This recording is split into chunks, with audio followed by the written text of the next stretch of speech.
Wikipedia as a type of harmful witch who has the ability to turn into, possess, or disguise themselves as animals.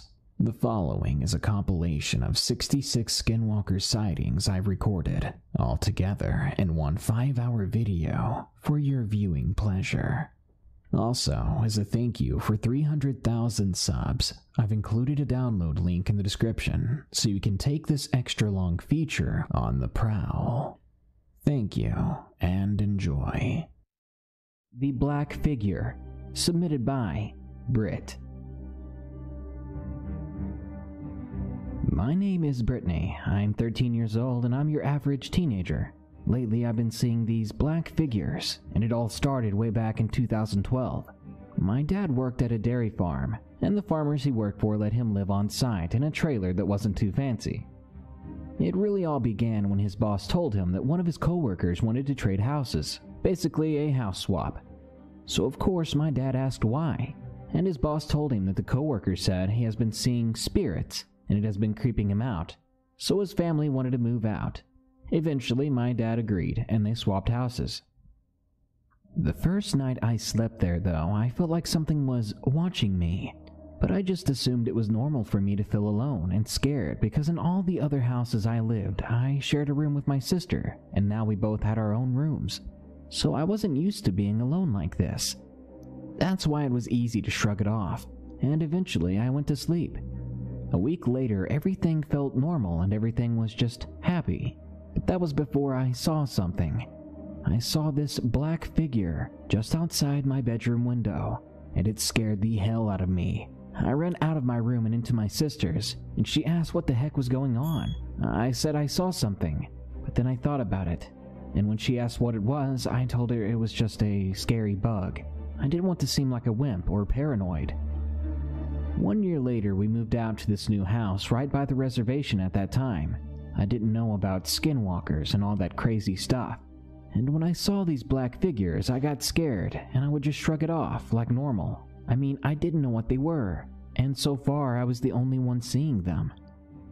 A week later, my sister said she saw one of these black figures. It was right across the road, and it had red, glowing eyes. I was very creeped out, because I never once told her about the black figures I saw.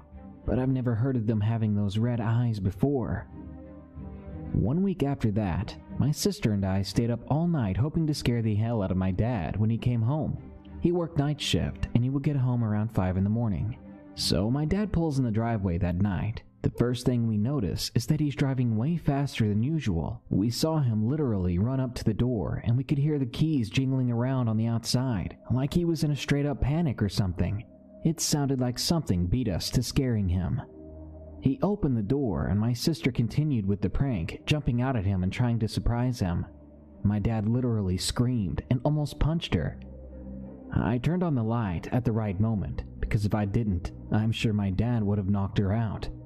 Then we asked him what was wrong. He said that when he was driving home, he saw this tall creature standing on all fours. He thought it was a coyote, but as he drove closer to it, he saw that it was far too large and tall to be one, and he drove out of there as fast as he possibly could. So then me and my sister got a little freaked out, and honestly I'm starting to think that all of these sightings are connected somehow. Maybe they're all the work of the skinwalkers. Skinwalker at my door, submitted by the Miraculous Fox.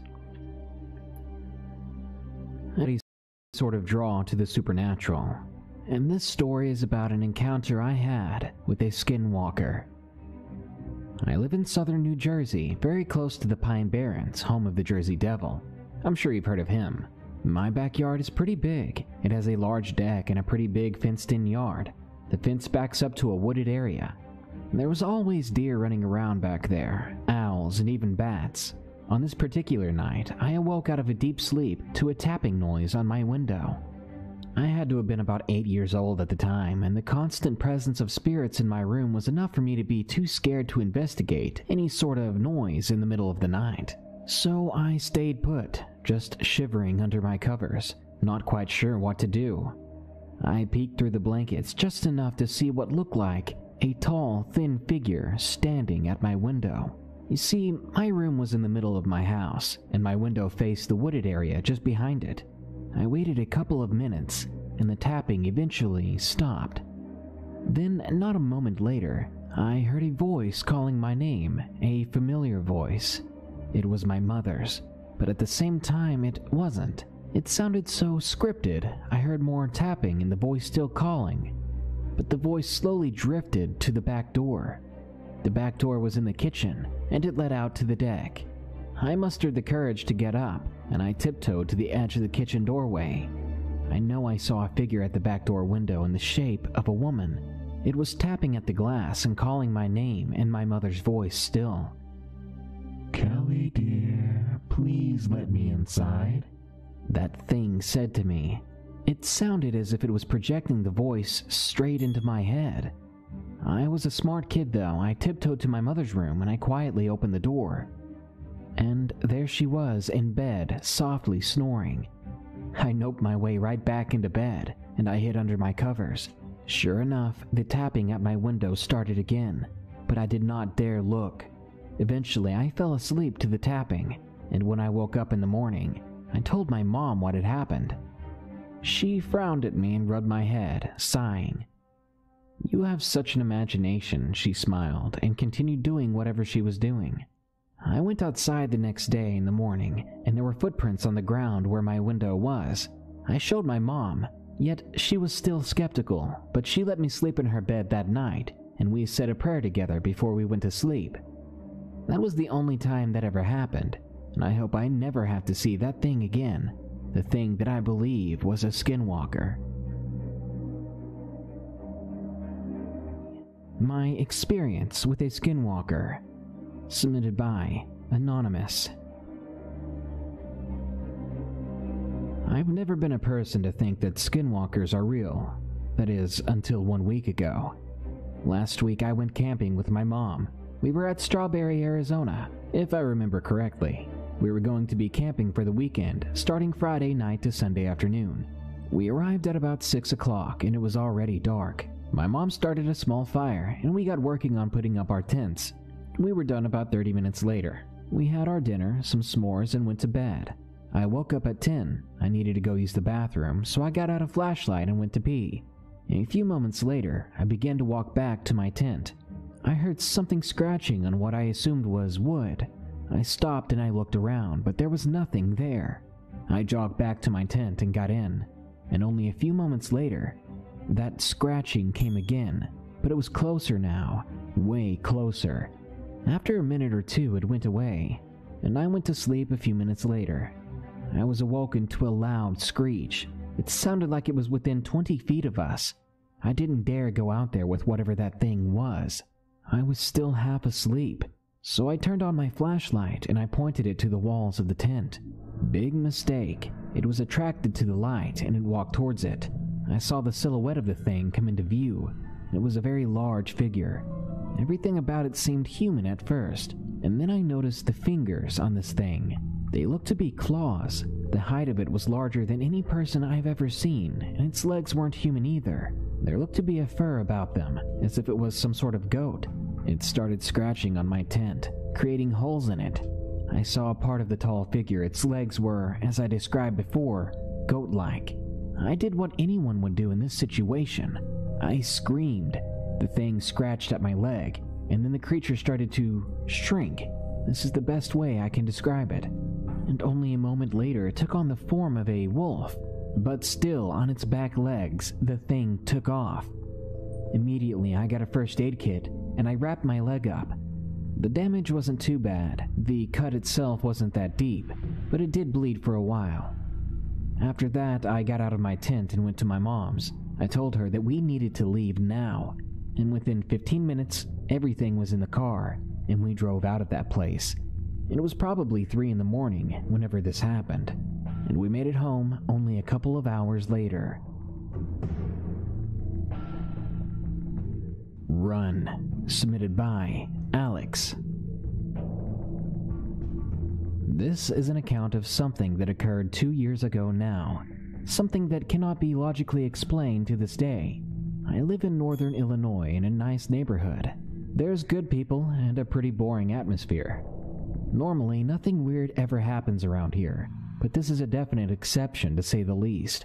Me and my friend, let's call her Anna, were hiking in the woods around the lake near my house. Now it's the middle of winter, mind you. The woods aren't that thick, and the lake is surrounded by city and condos. It's not remote or anything, and that fact is what makes what happened to us all the more terrifying. So Anna and I were exploring a section of the lake that's closed off from the rest, due to it being private property. It was the dead of winter, and as the sun set, we were armed only with our wits and some flashlights. We were searching for the presence of the small wolf pack or coyotes that had taken up residence here. Initially, we found nothing, but it was expected as wild animals tend to stay away from humans. It had just snowed, so if there were any tracks they would only be minutes old, and after about 10 minutes of scanning the snow, I came upon a set of canine tracks. The interesting thing about these tracks, though, was that they were absolutely massive, reaching the overall width of my splayed hand, but otherwise identical to a normal wolf. After seeing that, instead of hightailing it the hell out of there like any sane person, I decided to ignore the overwhelming feeling of dread, and I called Anna over to me. As we both looked in awe at the tracks, I remembered that I had my phone with me, and so I began taking pictures of the prints in comparison of my hand. I wanted to prove what we saw to my family once we got back home, if we survived. After taking an obsessive amount of photos, I suggested that we follow the direction of the tracks. Anna agreed, and so we followed them, going northwest across the property. This section of woods is used as a private dump by the landowner, and the tracks were leading directly to the small, flimsy trailer used as its on-site office. As we continued on, I began to get this feeling like we were being watched, but it was like nothing I've ever felt before. This was bone-chilling dread, like something was listening to my very heartbeat. I ignored the danger alarm sounding in the back of my mind, and I continued looking down at the tracks that had now begun to morph before my eyes. These prints were now getting even larger, and the toes began to elongate on both the front and hind feet. I froze, panic taking over for a moment, and I turned to Anna. I said to her, "Come over here, look at this. Are you seeing what I'm seeing right now?" Anna came over and looked at me with wide eyes before pulling out her phone to take more pictures. Despite the darkness, the cold, and now the danger of some creature lurking nearby, we trudged on with our investigation. Soon we were almost upon the trailer, about 300 feet away, when again the tracks morphed, this time becoming longer and becoming bipedal. The elongated canine feet were longer than my forearm and hand, not including its toes, making whatever the canine monstrosity was over 6 feet tall easily. Again, we took pictures, but this time more hastily, shaking the whole time and tears burning behind our eyes. Then Anna asked, "When are we going to leave?" Every fiber of my being told me to run in the opposite direction, and yet we stood there partially frozen in place. That's when the noises began. To our right, in the thicker part of the forest, branches began to break. I turned to Anna, and I said, "I think we should go now."